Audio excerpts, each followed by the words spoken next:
Hi, my name is Brad Walker, and I am here to talk about some of the things that I have written about on Disc Golf Review about snap.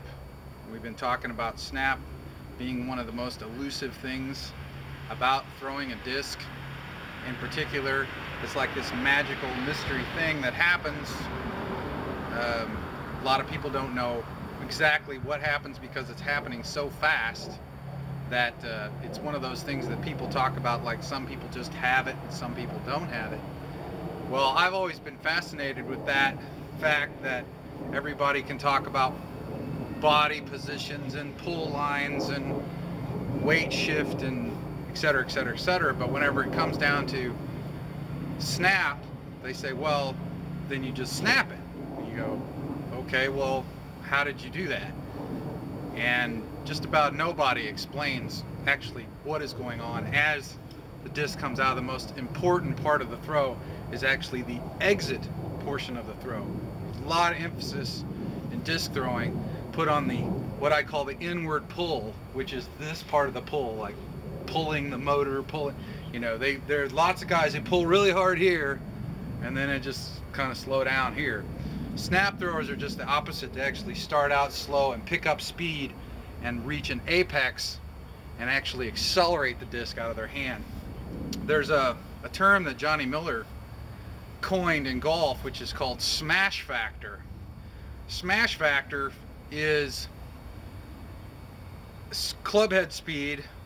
It's ball speed divided by club head speed. So basically, the guy who gets the most ball speed out of the least amount of club head speed has the highest smash factor. Well, guys who properly snap the disc using the momentum of the disc achieve a smash factor. They actually can accelerate the disc out of their hand, as opposed to most people who have tons of arm speed. Like Blake always says, we might see lots of guys with 70 miles an hour of club head or arm speed, and they'll have 55 miles an hour of disc speed or less, even 45 miles an hour, because really they're just slipping their hand and there's no leverage on the disc whatsoever. So I sought about to figure out exactly what is going on here with snap. What is it? And I've actually kind of come up with some methods. My methods kind of follow Timmy Gill's style. Timmy Gill's style is nearly all snap, all what I'll call thumb lock, disc pivot. Some of these terms I'll go over as we go, but he throws nearly with all snap. I mean, he basically has no reach back. He has no inward pull to speak of. He just kind of takes it and just snaps it. So one of the first aspects of snap is that there's a leverage point. The point of leverage is the thumb, the index finger create a lock, what's called the lock point. A lot of people look at the grip as being like a kung fu grip of G.I. Joe. All your fingers work as one unit and then you put your thumb on it. That's actually not the way I teach at all. I believe, and I've seen all the good players that I've seen, they actually kind of have a progressive lock.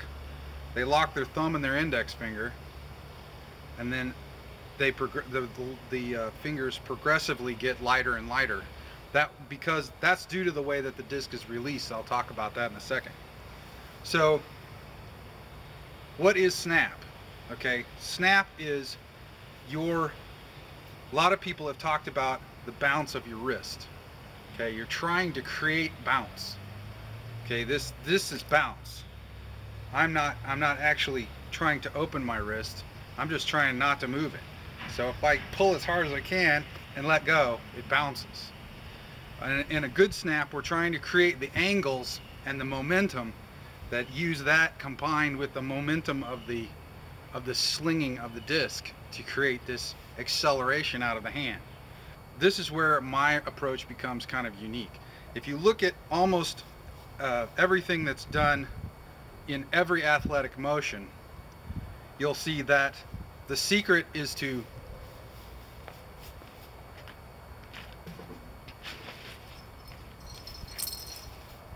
The secret, this is a golf club by the way, the secret is to move the handle into the hitting zone, in front of the hitting zone, and then release the head.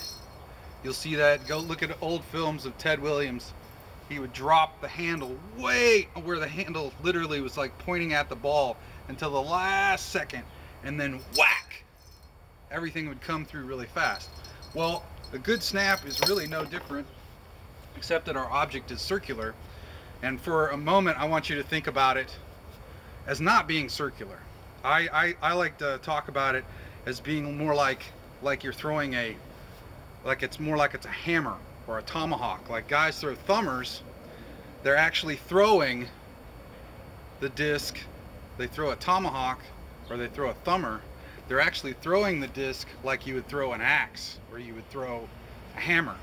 I made the point on my first video that the Germans during World War II, they actually took their hand grenade and they found if they attached a piece of broom handle to it, that the average guy could throw it a hell of a lot further because he could get leverage on it. So instead of throwing it like a baseball, they were throwing it like a tomahawk.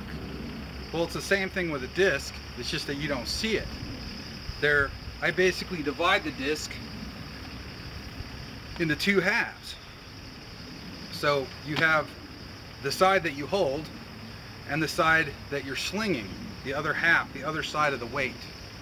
This is the center of gravity going right through the center of the disc, and half of the weight is on this side of the disc. Half of the weight is on this side of the disc. So this is the handle side, and this is the head side, right? So picture this, that this is like a hammer. The weight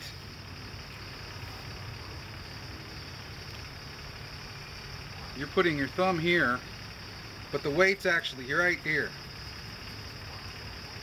Just get that in our mind. So I'm grabbing it right here with my lock, but I'm throwing this portion of the disc. This is the part that I'm throwing. This is the thing that creates the tremendous violent force that you see among good players. You actually see them, they're actually doing the exact same thing. They're bringing the handle in, out, in, up until the last second, and then release the head. It's the exact same premise that you have in every other athletic endeavor. So you have the exact same thing when you throw a flick. You see guys who are throwing, they're actually throwing the outside part of the disc. They're getting this kind of motion. Now that you understand the premise of what I'm talking about, you're actually holding at basically the end of the handle, and we're throwing the head of the hammer. So we're throwing this part. Now this is if you want to achieve maximum distance and maximum leverage, you would throw the weight the furthest away from your hand. And you're trying to create a situation that's no different than any other athletic sport. You're trying to bring the handle in to the very last second, and then the head releases. Okay, so you ask yourself, okay, so that's how it works. How do you do that? Well, you have a few parts to it, which is, the first part is what I call the inward pull, which you need to have a certain amount of momentum establishing the disc, moving it forward. So it needs to have the center of the disc, the whole disc needs to have a certain amount of momentum as it works forward across your chest, so that it can start to move into what we call the power zone, which is that zone that's very close to your chest.